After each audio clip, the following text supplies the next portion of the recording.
1992년 오늘 제14대 대통령의 민자당 김영삼 후보가 당선됩니다. 모두 8명의 후보가 출마한 14대 대통령 선거는 선거 초반부터 여당인 민주자유당 김영삼 후보, 제1야당인 민주당 김대중 후보, 통일민주당 정주영 후보의 3자 대결 구도를 형성합니다. 김영삼 후보는 한국병을 치유해야 한다며 신한국 창조를 내세웠고, 김대중 후보는 정권 교체를 호소하며 이번에는 바꿉시다라는 구호를 내걸었습니다. 정주영 후보는 경제 전문가임을 내세우며 경제 대통령론을 펼쳤습니다.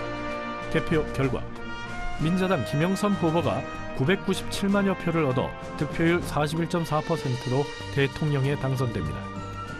선거에서 패배한 김대중 정주영 후보는 정계 은퇴를 선언합니다. 이번 선거는 헌정사상 처음으로 32년 만에 군부 권위주의 체제를 청산하고 문민정부를 탄생시켰다는 점에서 역사적 의의를 남깁니다. 대통령으로서의 직책을 성실히 수행할 것을 국민 앞에 엄숙히 선서합니다.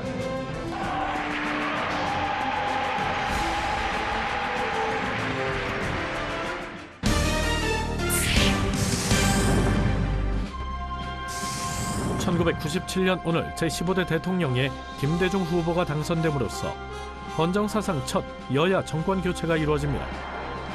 선거에 출마한 후보자는 7명이었으나 한나라당의 이회창, 새정치국민회의 김대중, 국민신당 이인재 후보의 3자 대결 구도를 보입니다. 선거 과정에서는 1992년 대선 자금, 한보 사태에 뒤이은 김현철 비리 사건, IMF 사태 등은 대통령 선거를 가열시키는 요인으로 작용합니다. 특히 이회창 후보 아들의 병역 면제 의혹은 최대 이슈로 부각되어 큰 파장을 일으킵니다. 선거 결과에서는 김대중 후보가 유효 투표 총수의 40.3%를 얻어 38.7%를 얻은 이회창 후보를 1.6%포인트 차이로 누르고 제15대 대통령으로 선출됩니다.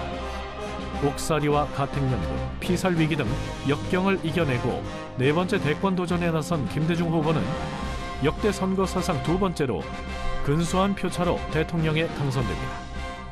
대통령으로서의 직책을 성실히 수행할 것을 국민 앞에 엄숙히 선서합니다.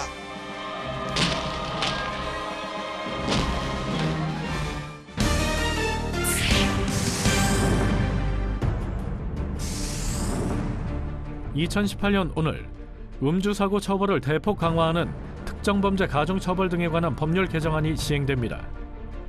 국회는 지난 11월 29일 본회의를 열고 음주운전 처벌 강화를 골자로 한 특정범죄 가중처벌 등에 관한 법률 개정안, 이른바 윤창호법을 통과시켰습니다.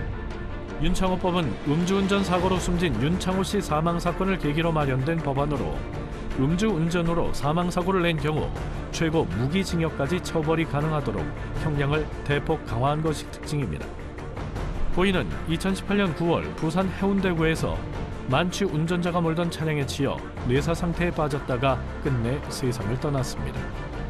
윤창호법 시행 이후 음주운전 사고 건수와 사망자가 전년 대비 약 30% 감소할 정도로 음주운전에 대한 사회적 인식 제고에 큰 역할을 합니다.